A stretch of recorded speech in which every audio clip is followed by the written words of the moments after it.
Rossiyada 2025-yil 1-apreldan boshlab chet elda olingan haydovchilik guvohnomalari amal qilmaydi va transport boshqarish taqiqlanadi.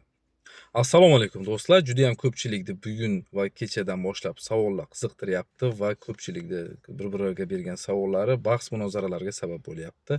Hatto bu narsa o'sha internetda juda ham ko'plab kanallarda yozilgan bo'lsa ham, shu o'rinda mendan ham juda ham ko'plab murojaatlar Telegram, WhatsAppdan qo'ng'iroq qilib so'rashyapti va ushbu videorolikni yozishga bugun qaror qildik, tushuntirish berib o'tamiz. Videoni o'sha mavzusini boshlashdan oldin bittadan layklarni bosib qo'yinglar, gumillatib chetda turibdi va ushbu videoni kim so'rasa, kimdir qiziqib shu mavzuda gap ochsa, albatta podelitsiya qilib tashlab qo'yinglar ushbu videoni.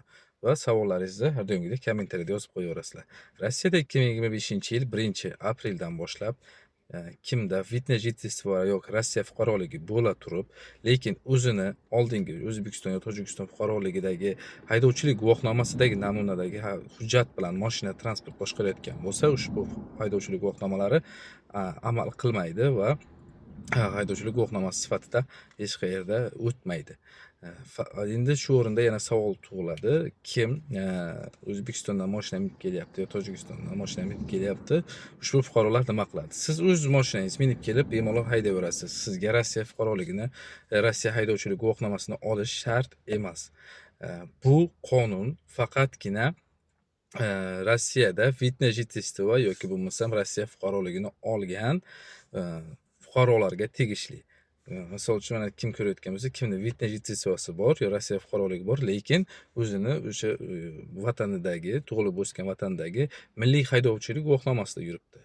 Ushbu haydovchilik guvohnomalari endi amal qilmaydi.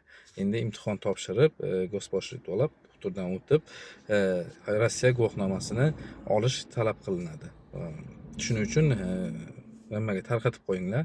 Bu oddiy fitness jительствоsi yoki bo'lmasam Rossiya fuqaroligi bo'lmasa, u insonlarga taalluqli emas. U qolgan o'sha O'zbekistondan minib kelasizmi, boshqa davlatdanmi, bemalol haydab yuraverasiz o'zingizning milliy haydovchilik guvohnomangizda do'stlar.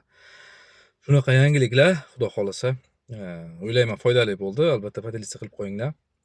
Hammaga taalluqli emas, yana bir marta aytaman, faqatgina fitness jительствоsi va Rossiya fuqaroligi bor bo'lgan, lekin O'zbekiston pravosida yurganlarga taalluqli. Qolganlar bemalol mashina haydab yurishi mumkin. Bu narsa qonunda ham yozib ko'rsatib o'tilgan. Faqatgina uni o'sha ko'pchilik o'qiganda ham tushunmayapti. O'sha eng tagida yozilgan joyi bor. Kim 2024-yil 1-aprelga qadar fitness jительство va Rossiya fuqaroligini olgan bo'lsa, ushbu fuqarolarga taalluqli bo'ladi do'stlar. Xullas, podelitsiya tugmasini bosib qo'yish eslaringizdan chiqmasin va qo'llab-quvvatlanglar do'stlar. Sog' bo'linglar, salomat bo'linglar. Yana kerakli videolar bo'lsa, albatta keyingi efirlarda sizlarni xabardor qilib boraman do'stlar.